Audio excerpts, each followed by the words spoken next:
South Sudan is the world's youngest country, but on the eve of its third birthday, conflict is tearing it apart.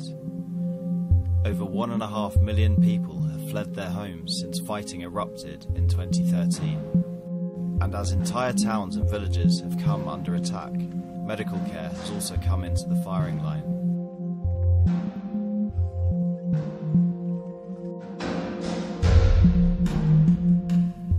In Malakal Teaching Hospital in Upper Nile State, MSF was responding to an outbreak of a deadly disease called Kala-Azar.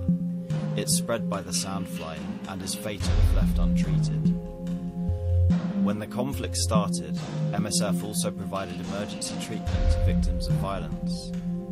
On February 22, 2014, MSF teams returned to the hospital after heavy fighting had forced them to temporarily withdraw.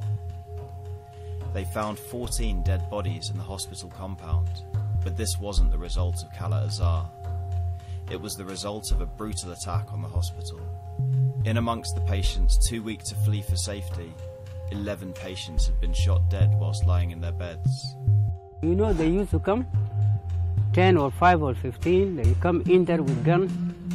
They tell if you don't know your mobile, your money, your what, if you don't give, they just shoot you. All of us, in all words, that are in that hospital.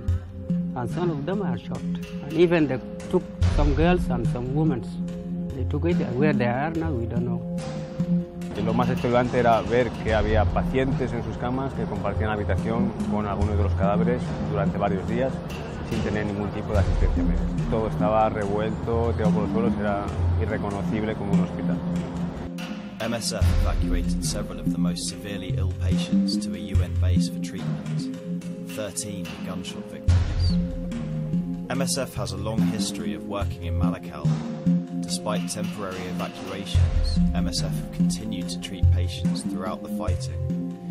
But after the February attacks, the hospital lies empty. MSF is working in a UN-protected base, but without the facilities it had before the conflict. The threat of violence is never far away, and MSF is desperately worried about the people who remain cut off from healthcare. The attack on Malakal Teaching Hospital was not an isolated incident. Only a few weeks earlier, an MSF hospital was completely destroyed. No vomiting last night, but vomiting before she came in. Leia Hospital was one of MSF's longest-running projects. The hospital where MSF had worked for 25 years provided a critical lifeline for 270,000 people in the surrounding area. So this is our inpatient department. We treat patients for various reasons. Brucellosis, pneumonia, Kala-Azar, but we get so many patients here that we can't just contain them to the ward inside like you would normally at home. It was also the only hospital in the area where people could receive inpatient care. But following weeks of insecurity, at the end of January, 240 of MSF's South Sudanese staff were forced to evacuate Leia Hospital. They fled into the bush, taking dozens of severely injured patients with them as they went. This was, I think, a very difficult time for all of us. We feel powerless in regard to such kind of situation. We feel powerless as well when it comes to this hospital that we've been running and building over the last 25 years. And it got completely burned and destroyed despite all our messages and contact with the different parties in the conflict. Weeks later, as the fighting calmed, MSF teams returned to discover an horrific scene.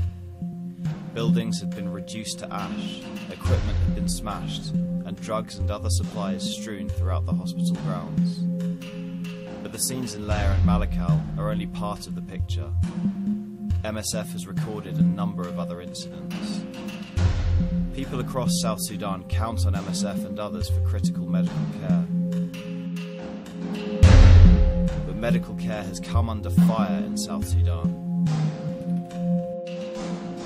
Rather than safe havens for treatment, medical facilities have at times become targets of attack.